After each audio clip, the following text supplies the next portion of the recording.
C'est par une belle journée en ce dimanche 25 février que, dès 10 heures, un nombre public se dirige vers la salle des fêtes et le moulin de Roques-sur-Garonne, lieu de ce deuxième festival du voyage à vélo. Alors toute l'équipe de Pieds de Roue et de La Retourne est ravie de vous accueillir sur la deuxième édition du festival La Retourne.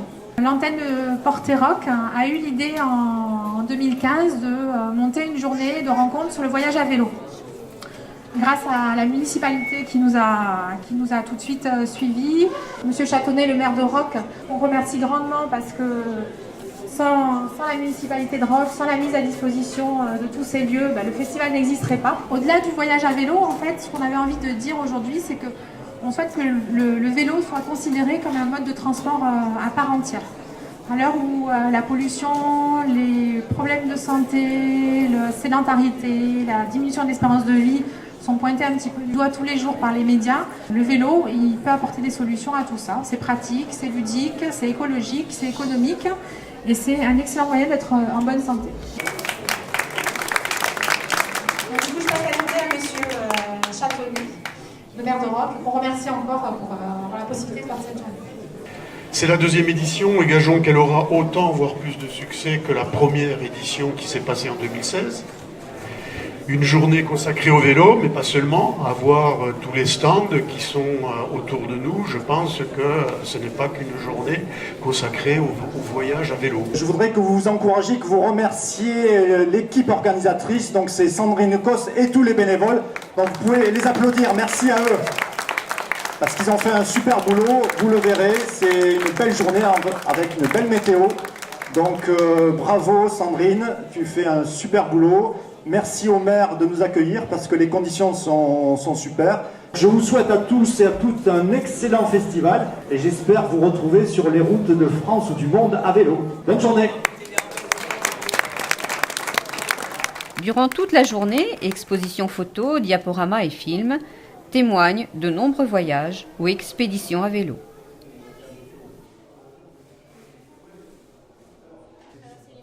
Les visiteurs sont multiples. Certains sont juste intéressés par une simple balade, quand d'autres viennent chercher des informations en vue de la préparation d'un plus long périple. Donc mon budget global hébergement sur ces 2 mois, je n'ai pas fait le total parce que je n'aime pas bien compter, mais c'est de l'ordre de 3 000 € sur 2 mois, je pense à peu près. Cette fois-ci, je suis venu pour raconter mon expérience, mais je suis venu l'année dernière justement pour me préparer à ce type d'expérience. J'étais inquiet en particulier de savoir comment un cycliste réagissait sur les très longs voyages. J'ai présenté un voyage de 2 mois à vélo qui a consisté à faire un tour de demi-France depuis Bayonne en passant par Saint-Nazaire, Belfort et revenant par la Suisse, Genève, le Rhône et retour à Toulouse par la voie Passapaïs. Pour le public, quand on annonce 3000 km, ça leur paraît un monde, mais je leur dis, vous savez, 3000 km, c'est jamais que 50 fois 60. Donc si vous êtes capable de faire 60 km dans la journée, vous êtes capable de faire 3000 km. Le plus dur, c'est de se bloquer 2 mois d'agenda, quoi. Voilà.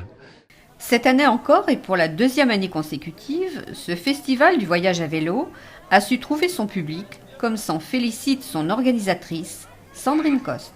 On a sollicité le moulin et la municipalité a accepté de nous prêter les lieux, de nous mettre à disposition les lieux. Et il y en a une équipe culturelle aussi qui était très motivée. Et donc du coup, on a pu lancer une première édition l'année dernière avec 4 films et 2 ateliers et qui a eu un succès fou puisqu'on n'a pas désampli de la journée, ce qui a permis de parler du vélo et grâce au soutien aussi des associations militantes de Pieds de Roue, la F3V, Cyclo-Camping International, la FFCT.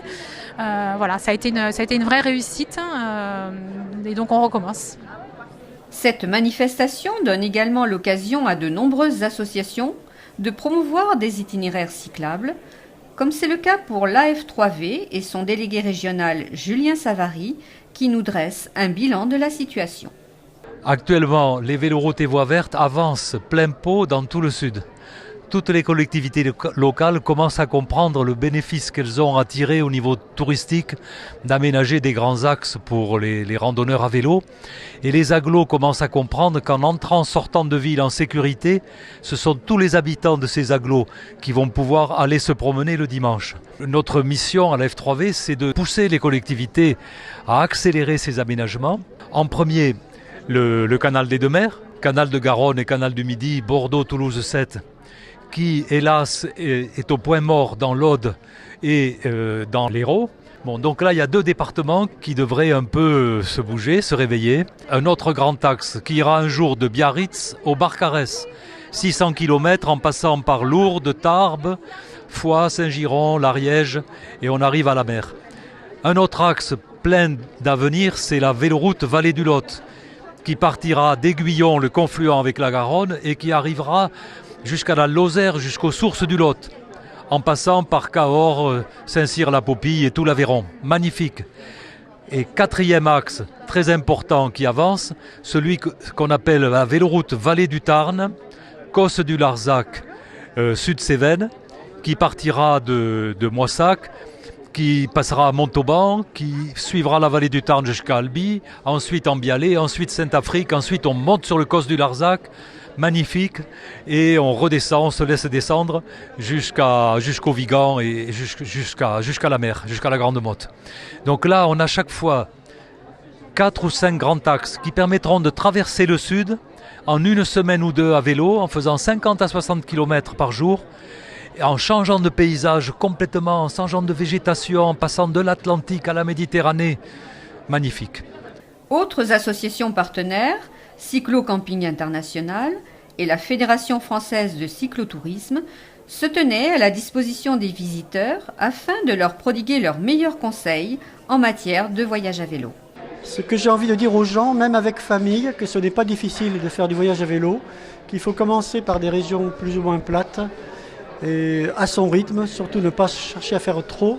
Et puis donc prendre son temps et essayer d'être autonome. Si on peut camper, c'est encore mieux parce que notre association fait la promotion du camping à vélo, l'autonomie, la rencontre avec les gens, emprunter des véloroutes et des voies vertes qui permettent plus facilement de traverser certaines régions. Et pour les voyages lointains, de faire comme on a envie et quand on le peut, de prendre éventuellement du congé sabbatique et de ne pas hésiter à voyager. Une activité principale de l'UCT, donc de l'Union des cyclotouristes toulousains, c'est de voyager à vélo. Donc on est en plein dans le cœur de l'activité de ce festival. D'ailleurs, un des membres du club a présenté un voyage à Cuba lors d'une projection cet après-midi. On est orienté autour de 2 pratiques. La première, c'est de faire du vélo autour de Toulouse, dans la région toulousaine, essentiellement le dimanche ou le week-end, à la demi-journée, à la journée ou au week-end.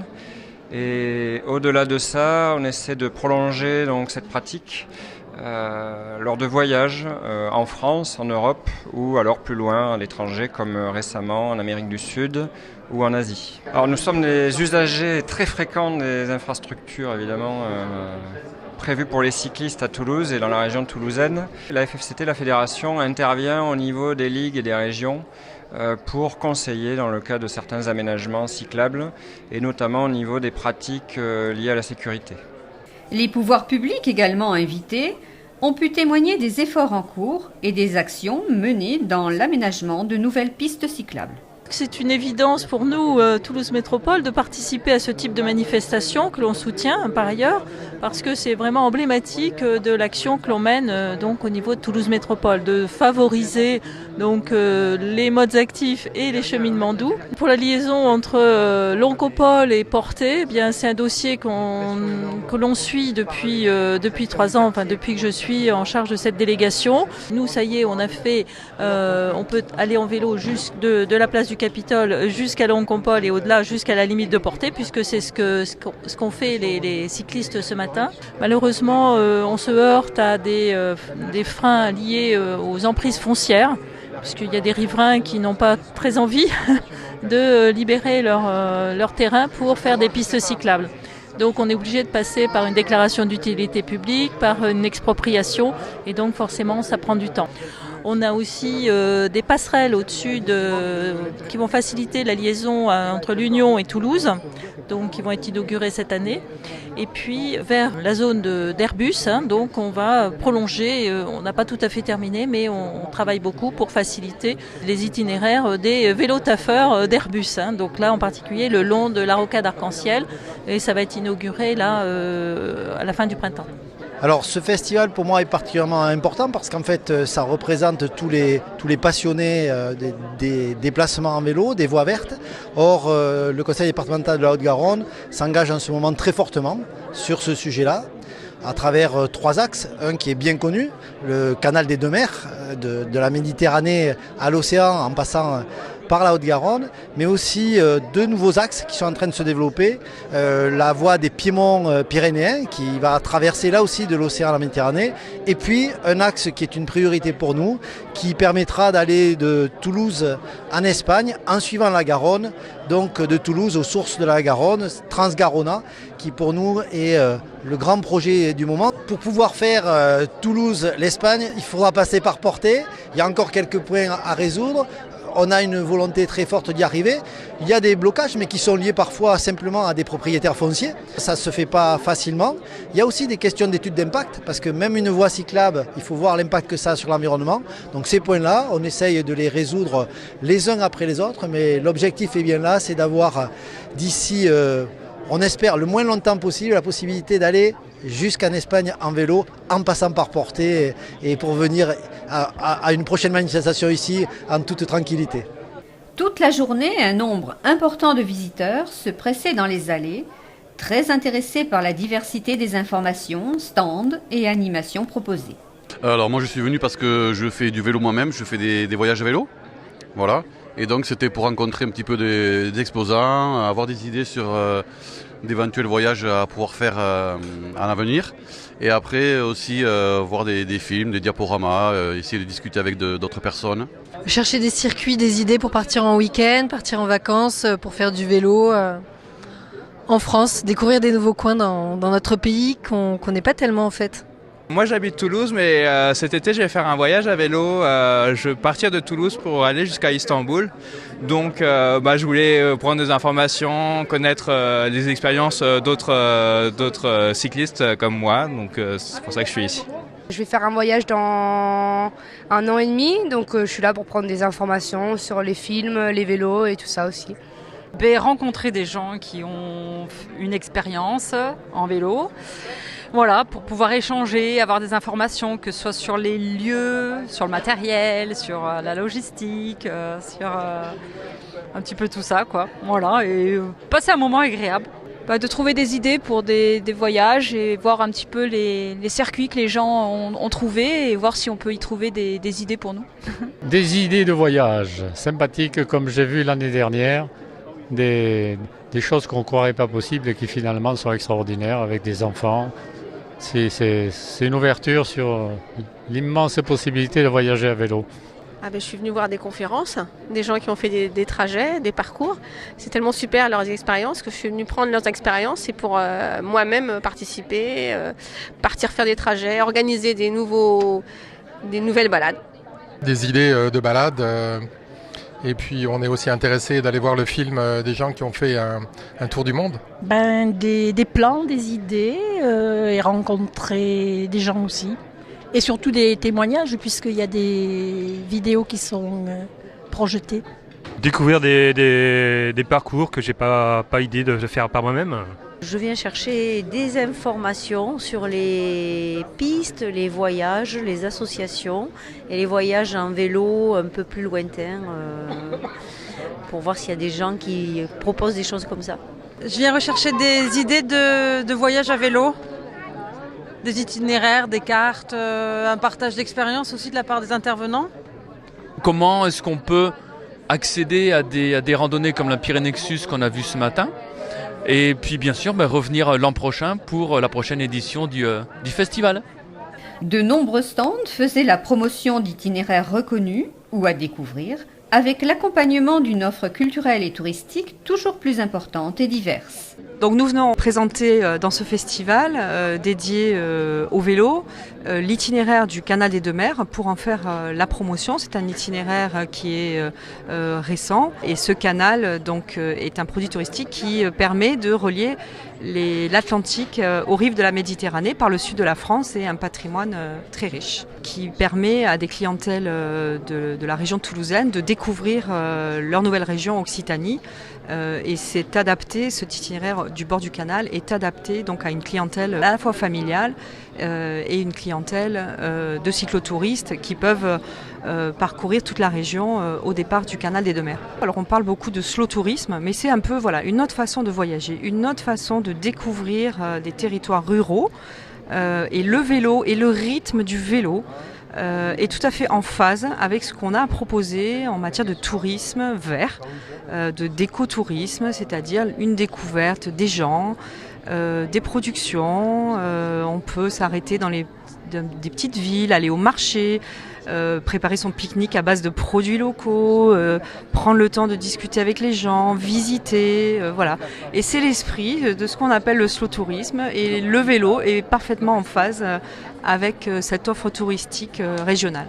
L'itinéraire que je représente, c'est la véloroute de la vallée du Lot, qui est un itinéraire perpendiculaire, on va dire, au canal des Deux Mers, puisque le département du Lot-et-Garonne est traversé par le canal et par la véloroute. Cet itinéraire va d'Aiguillon jusqu'à Fumel pour la partie Lot-et-Garonne, mais est balisé jusqu'à Cahors, qui est le département du Lot. Nous travaillons sur le développement vélo comme étant une des priorités du département d'itinérance douce. Donc petit à petit, on développe des itinéraires. Il y a la véloroute, mais aussi il y a des boucles qui sont des circuits vélos pour les personnes qui souhaiteraient rester sur notre secteur et pouvoir continuer à découvrir le territoire. Donc des boucles qui sont à télécharger sur Internet, sur le site tourismelot-et-garonne.com. La voie verte Passapaïs, c'est une voie verte de 77 km de long, ombragée, construite sur une ancienne voie de chemin de fer, donc avec très peu de dénivelé. Elle permet de découvrir le territoire entre Mazamet et Bédarieux. Elle est adaptée tant aux sportifs qu'aux personnes qui veulent faire du vélo tourisme ou du vélo famille. Cette voie verte Passapaïs a la particularité de s'étendre sur 2 départements, le Tarn et l'Hérault.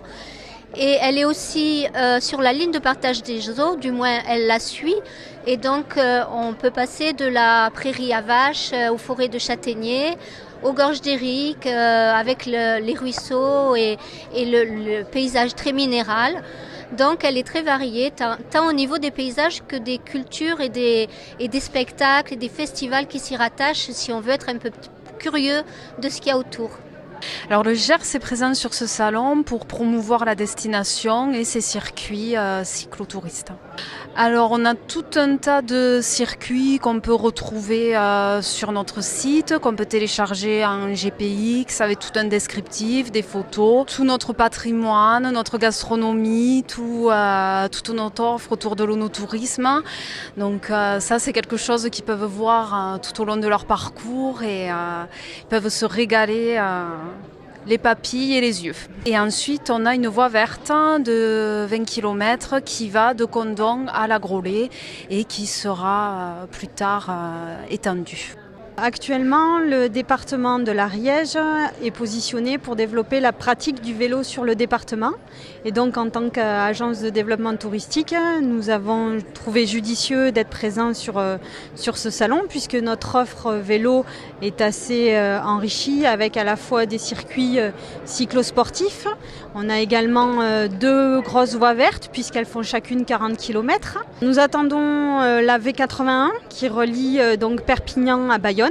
Nous avons tous les départements du massif qui sont mobilisés sur cet itinéraire et bien évidemment il passe en Ariège. L'idée serait d'arriver à relier Mirepoix à Pamiers et Pamiers à Foix. Comme ça nous aurions une continuité de la V81 sur le département de l'Ariège. Nos prévisions, on va dire, sont à 3 ans sur cet itinéraire avec à la fois de la véloroute et de la voie verte. En effet, on va avoir un vélo à la fois loisir qui permet de pouvoir voir et observer les montagnes de loin, mais on peut également avoir du vélo beaucoup plus sportif et pouvoir se mesurer au fameux col du Tour de France. Mais également, grâce au vélo, on peut accéder aussi à la montagne et aux itinéraires de randonnée.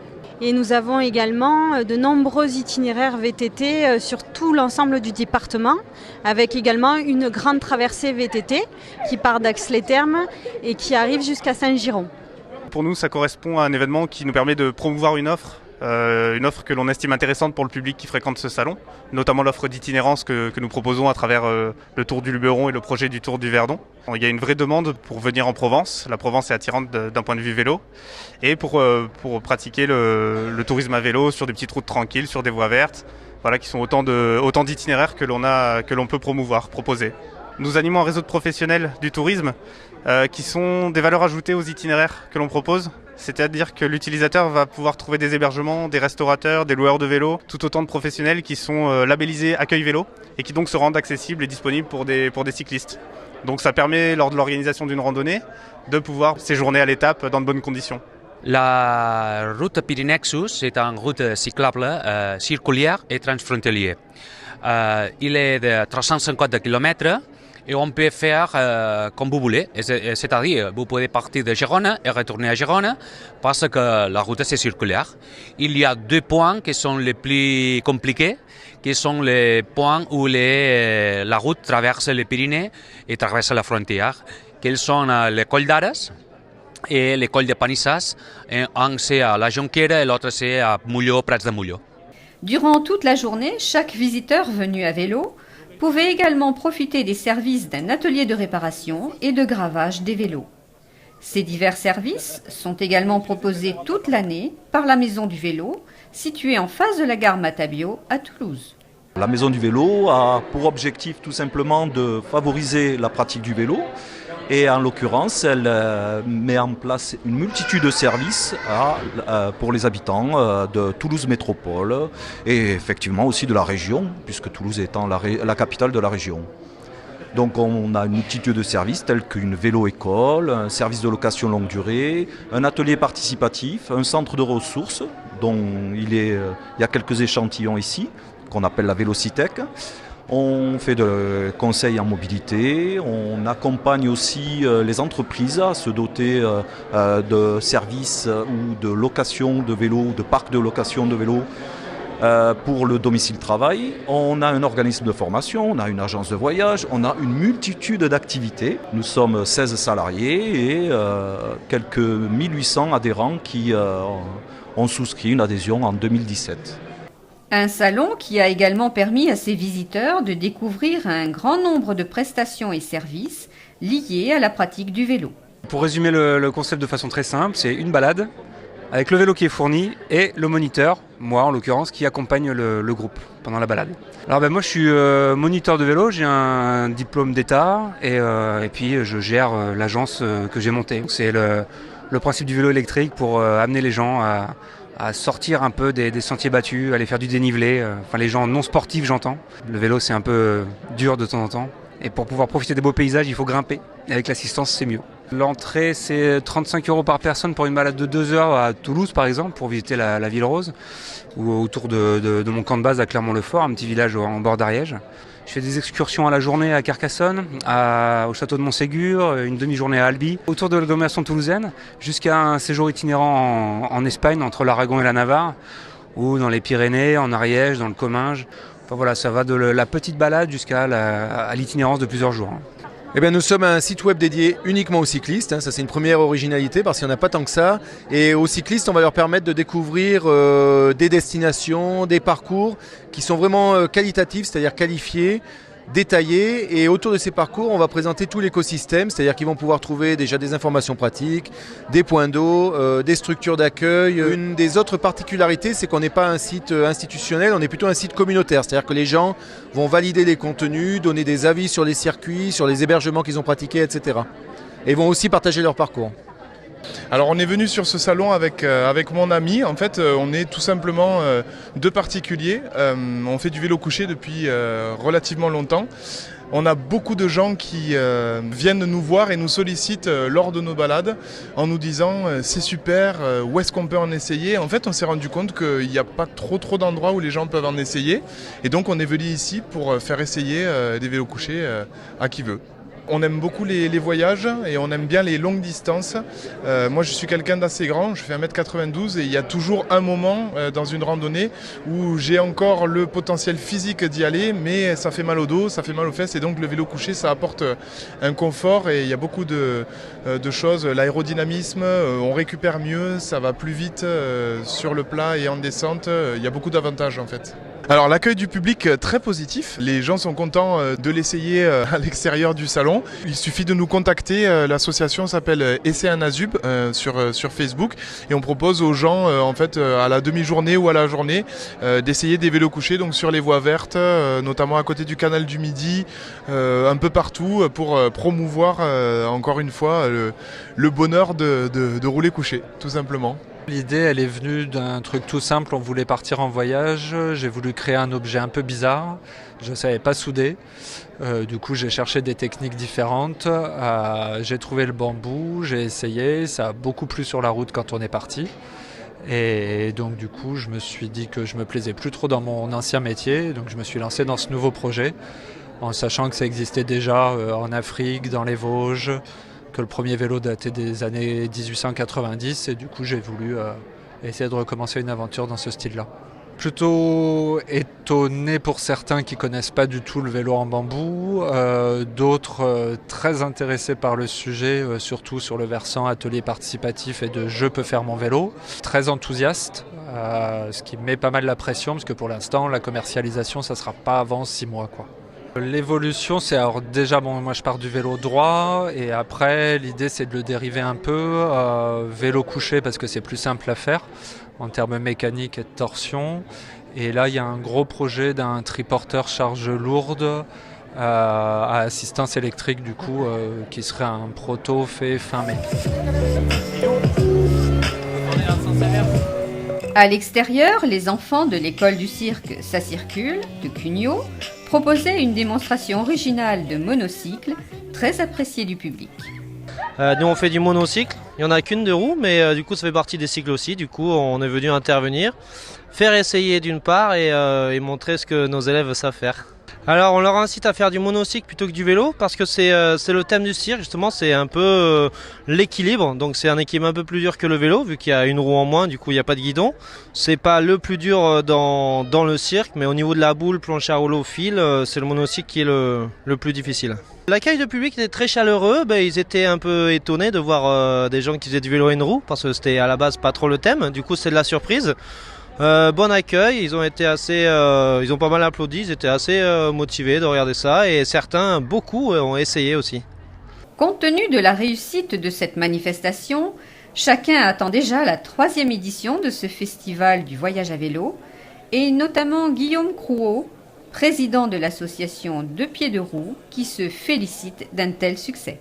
Un grand merci à toute l'équipe organisatrice, à tous les bénévoles qui participent avec grand sérieux et bonne humeur à ce festival, donc il faut que ça continue.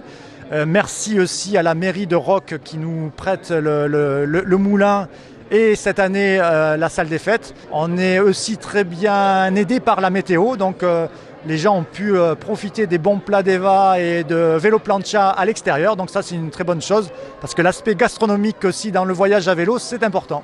À part le canal du Midi dans la région Occitanie, le voyage à vélo ne s'est pas encore devenu, on va dire, le déplacement des gens de la région ou d'ailleurs. Mais nous avons le sentiment que l'usage de vélo et tout ce qui va avec, donc cet aspect de liberté en fait, de voyage à moindre frais, et de découvrir aussi des régions qui sont proches de chez nous et qu'on découvre ou qu'on redécouvre à vélo, on pense que ça va être un des développements majeurs des 10 ou 15 prochaines années liés au tourisme. Notre combat actuel, on va dire qu'il y en a deux. Il y a celui de la jonction de la Transgarona au niveau du département de la Haute-Garonne. Donc c'est joindre Toulouse à Carbone sur une véloroute et voie verte qui rejoindrait Saint-Bertrand-de-Comminges. Donc là on pourrait aller de Toulouse à Saint-Bertrand-de-Comminges en utilisant ces aménagements. Actuellement, il y a cette jonction qui n'est pas encore réalisée, mais le département, on a discuté avec M. Fabre, nous dit que tous les moyens vont être mis en œuvre pour que ça avance. Et après un deuxième combat qui est dans l'Occitanie, mais hors Toulouse, c'est l'amélioration du canal du Midi, le revêtement du canal du Midi dans le département de l'Aude, qui n'est pas du tout au niveau espéré pour un canal classé patrimoine mondial de l'UNESCO. Donc là, il faut que le département de l'Aude s'active et mette les moyens et avant 2030, parce qu'apparemment c'est 2030 fin des travaux pour cet aménagement.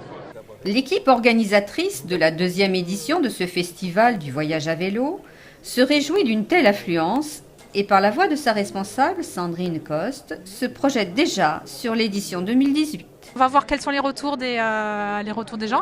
Après, c'est peut-être améliorer la qualité des salles au niveau de la projection, fluidifier le parcours, peut-être des gens qui s'y reconnaissent plus facilement pour savoir où se passe telle projection ou tel atelier.